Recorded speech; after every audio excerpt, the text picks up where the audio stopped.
నమస్తే, నేను మీ డాక్టర్ అంజయ్య. ఇవాళ బ్రీతింగ్ ఎక్సర్సైజెస్, ఆ బ్రీతింగ్ యొక్క లంగ్ కెపాసిటీ వల్ల మనకు కలిగే లాభాల గురించి, లంగ్ కెపాసిటీ తగ్గిపోతే నష్టాల గురించి తెలుసుకుందాం. దీనికంటే ముందు ఫస్ట్ రామాయణంలో రాముడి మరణఘట్టం, అత్యంత హృదయ విదారకమైన మరణఘట్టం ఉంటుంది. దాని గురించి తెలుసుకుందాం. అంటే వాల్మీకి సైన్స్ రాశాడు, అభూత కల్పనడు కాదు. వాల్మీకి రామాయణం రూపంలో మనకు సైన్స్ని ఇచ్చాడు. దాన్ని అర్థం చేసుకునే కెపాసిటీ మనకు లేకపోవడం వల్ల రామాయణాన్ని ఒక డ్రామాగా, ఏదో కావ్యంగా చూస్తున్నాం. సరే, ఓకే. రామాయణంలో చివరి ఘట్టంలో యమధర్మరాజు అయోధ్యకు వచ్చి రాముణ్ణి చంపడానికి చూస్తాడు. రాముణ్ణి చంపడానికి చూస్తే ఆంజనేయుడు అడ్డుగా నిలబడతాడు. నా రాముణ్ణి నువ్వు చంపుతావా అని అడ్డుగా నిలబడతాడు. ఇది స్టోరీ, దీని వెనుక సైన్స్ ఉంటుంది, చెప్తాను. అడ్డుగా నిలబడతాడు. నిలబడ్డ తర్వాత ఏం చేస్తారు? అప్పుడు ఈ యమధర్మరాజు శివుడితో మొరబెట్టుకుంటాడు. శివ, ఏంటి, నేను వెళ్ళి రాముడిని చంపేద్దామని పోతే ఆంజనేయుడు అడ్డుగా ఉన్నాడు, నేను ఎలా చంపేది అని అంటే, అప్పుడు శివుడు వచ్చి, శ్రీరామ, నీకు సమయం గడిచిపోయింది, నువ్వు మానవ రూపం నుంచి మళ్ళీ విష్ణు రూపం ఎత్తే టైం వచ్చింది. సో ఆంజనేయుడు అడ్డుగా ఉన్నాడు. మరి ఆంజనేయుడు చిరంజీవి, అతను మరణం లేనివాడు, అతన్ని ఎలా చంపేది? అతను అడ్డుగా ఉండగా నిన్నెలా ఈ స్వర్గం తీసుకొచ్చేది? నువ్వే ఏదైనా చేయాలి అని చెప్తే, అప్పుడు రాముడు ఏం చేస్తాడు? తన వేలుకున్న ఉంగరాన్ని తీసి పాతాళ లోకంలో లేదా వాసుకి ఉండే ప్రదేశం, ఆ పాతాళ లోకంలో పడేస్తాడు. పడేసి, హనుమ, నేను ఒక మాట చెప్తా విను, నువ్వు ఆ పాతాళ లోకంలోకి వెళ్ళి నేను పడేసిన అది పడిపోయిన ఉంగురాన్ని తీసుకురాగలవా అంటాడు. అప్పుడు హనుమంతుడు రాముడి మాట ఎప్పుడు కూడా కాదనడు. ఆజ్ఞ ఇచ్చిన ప్రభు, నేను వెళ్ళి తీసుకొస్తాను అని నమస్కారం చేసి పాతాళ లోకం, అనిమాసిద్ధి, అష్టసిద్ధులు కలిగిన వ్యక్తి హనుమంతుడు. అనిమాసిద్ధి అంటే అనువంత రూపంలో కూడా మారిపోగలడు. అనువంత రూపంలోకి మారిపోయి భూలోకంలోకి వెళ్ళి, అది ఏంది, భూలోకం పాతాళ లోకంలోకి వెళ్ళి చూస్తాడు. చూసేసరికి కొన్ని కోట్ల ఉంగరాలు ఉంటాయి అక్కడ. వాసుకి అనే పాము అక్కడ ఉంటుంది. కొన్ని కోట్ల ఉంగరాలు ఉంటాయి అక్కడ. ఆ కోట్ల ఉంగరాలను చూసి, అయ్యో, రాముడి ఉంగరం ఏది, ఇక్కడ నా ప్రభు ఉంగరం ఏదని అటు ఇటు వెతుకుతూ ఉంటాడు. వెతుకుతూ ఉంటే ఎంత వెతికినా అన్నిటి మీద ఒకే రాత రాసి ఉంటుంది, రామ రామ అని రాసి ఉంటుంది. ఇప్పుడు అన్నిటి మీద ఒకే రకమైన రాత ఉంది, మరి నేనేం చేయాలి అని వాసుకిని అడుగుతాడు. వాసుకిని అడిగితే ఆ వాసుకి ఏం చెప్తాడంటే, శ్రీరాముడు ఇక్కడికి ఉంగరాన్ని పడేశాడంటే ఆయన ఆయుష్ అయిపోతుందన్నట్టే. నువ్వు ఇక్కడికి వచ్చావంటే, నువ్వు పాతాళ లోకంలోకి వచ్చావంటే ఆయన ఆయుష్ అక్కడితో అయిపోయింది. ఆయన మళ్ళీ తిరిగి జన్మించేది ఉంది. నువ్వు ఆయనతో పాటు మళ్ళీ తిరిగి జన్మ తీసుకునేది ఉంది. ఇది జన్మజన్మల పరంపర అని చెప్తాడు. చెప్తే ఈయనకు దుఃఖం వచ్చేస్తుంది హనుమంతుడికి. అయ్యో, నా రాముడు మరణిస్తాడా, ఆయన మరణించిన తర్వాత నేనెందుకు అని చాలా బాధపడి ఉంగరాన్ని తీసుకొని, ఏదో ఒక ఉంగరం తీసేసుకొని, అన్నిటి మీద ఒక్కటే ఉంది కాబట్టి ఏదో ఒక ఉంగరం తీసేసుకొని ఫటాఫట్ పైకి వస్తాడు. పైకి వచ్చేసి చూసేసరికి సరయూ నదిలో శ్రీరాముడు నీళ్ళల్లో అంతర్భాగం, అంటే జల సమాధి అవ్వడానికి సిద్ధంగా ఉన్నాడు. రామ రామ అని ఏడ్చుకుంటూ వచ్చేసరికి, హనుమంతుడు వచ్చేసరికి రాముడు జల సమాధి అవుతాడు. అయిపోయిన తర్వాత హనుమంతుడు గుండెలు బాదుకొని ఏడుస్తాడు. అయ్యో, నా ప్రభువు లేడు, ఇప్పుడు నేను ఎట్లా ఉండేది అది ఏడిస్తే, మహావిష్ణువు రూపంలో మళ్ళీ శ్రీరాముడు ప్రత్యక్షమై, హనుమ, నేను మళ్ళీ అవతరించేది ఉంది, ఇంకా ఇది జన్మజన్మల పరంపర, ఇది అయిపోదు, ఇంకా నువ్వు చిరంజీవివై ఈ లోకానికి నీ అవసరం ఉంది, నువ్వు చిరంజీవివై ఈ లోకాన్ని ఎప్పుడూ కాపాడుతూ ఉండు అని చెప్పి మహావిష్ణువు వెళ్ళిపోతాడు. అప్పుడు హనుమంతుడు తపస్సు చేసుకుంటూ ఈ లోకం కోసం ఉంటూ ఉంటాడు. దీంట్లో ఏం మీనింగ్ ఉంది అని చూస్తే వండర్ఫుల్ సైన్స్ ఉంది.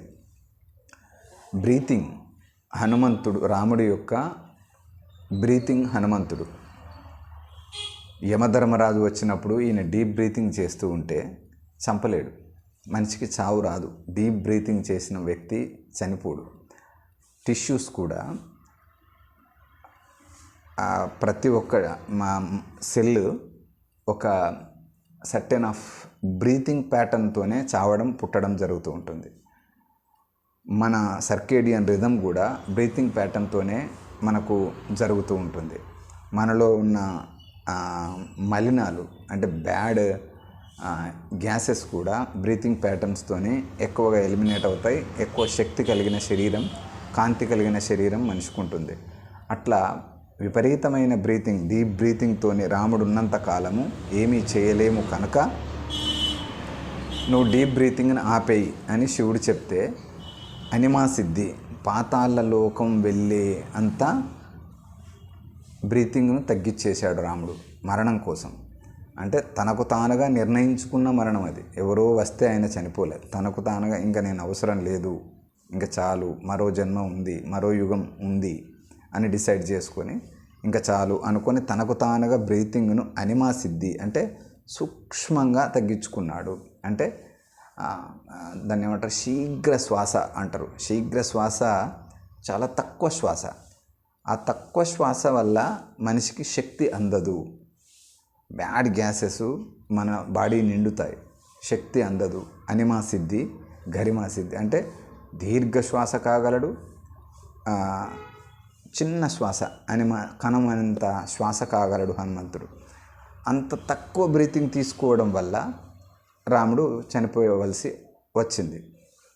కానీ ఈ ఉంగరం దేనికి సింబల్ అంటే లైఫ్ కంటిన్యూ. లైఫ్ అనేది it's not and it a circle. మనం చస్తాం పుడతాం, చస్తాం పుడతాం, ఇట్ ఈస్ కంటిన్యూ. దీన్ని ఆపలేం, జస్ట్ మారుతూ ఉంటామంతే. మన కాన్షియస్నెస్ అనేది ఒక్కటే ఉంటుంది, అది మారదు. అది శరీరాలను మారుస్తూ ఉంటుంది అని చెప్పడానికి ఈ ఉంగరం అనే సింబల్ను అతను వాడాడు. మరి ఆంజనేయుడు పాతాళ లోకం ఎందుకు వెళ్ళాడు అని చెప్పాడంటే మీన్స్ ఏంటి, దీర్ఘ శ్వాసలు కాకుండా చిన్న శ్వాస తీసుకుంటే పాతాళం పోయినట్టే కదా. రాముడు చిన్న శ్వాస తీసుకున్నాడు, మెల్లమెల్లగా కొంచెమే తీసుకున్నాడు శ్వాస, అప్పుడేంటి పాతాళ లోకం పోయినట్టు. అదే దీర్ఘ శ్వాస తీసుకుంటే ఇక్కడ ఉన్నట్టు. ఈ విధమైన టెక్నిక్తో, రియాలిటీతో, ఎక్స్పీరియన్స్తో రాశాడు వాల్మీకి. బ్రీతింగ్ యొక్క పవరు యాజ్ ఏ ఫిజియోథెరపిస్ట్గా నేను చాలామంది పేషెంట్స్కి చెప్తూ ఉంటాను. డీప్ బ్రీత్ చేయండి. ఖాళీ కడుపుతో ఉన్నప్పుడు డీప్ బ్రీత్ చేయండి. గట్టిగా నిండుగా పీల్చుకోండి. ఒక కనీసం 3 సెకండ్లు హోల్డ్ చేయండి. ఆ తర్వాత ఒక 15 సెకండ్స్ పాటు మెల్లగా బ్రీతింగ్ను వదిలేయండి అని చెప్తూ ఉంటాను.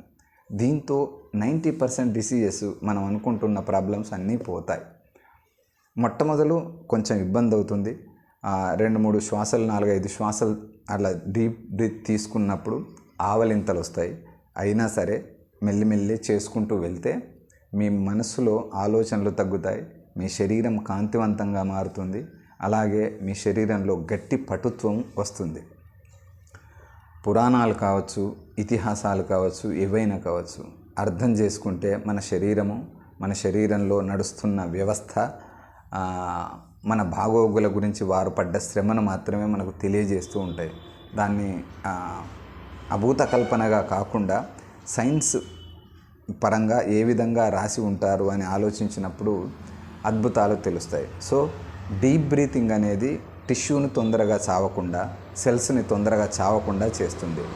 మామూలుగా కొన్ని కోట్ల కణాలు రోజు చస్తూ ఉంటాయి, కొన్ని కోట్ల కణాలు రోజు పుడుతూ ఉంటాయి.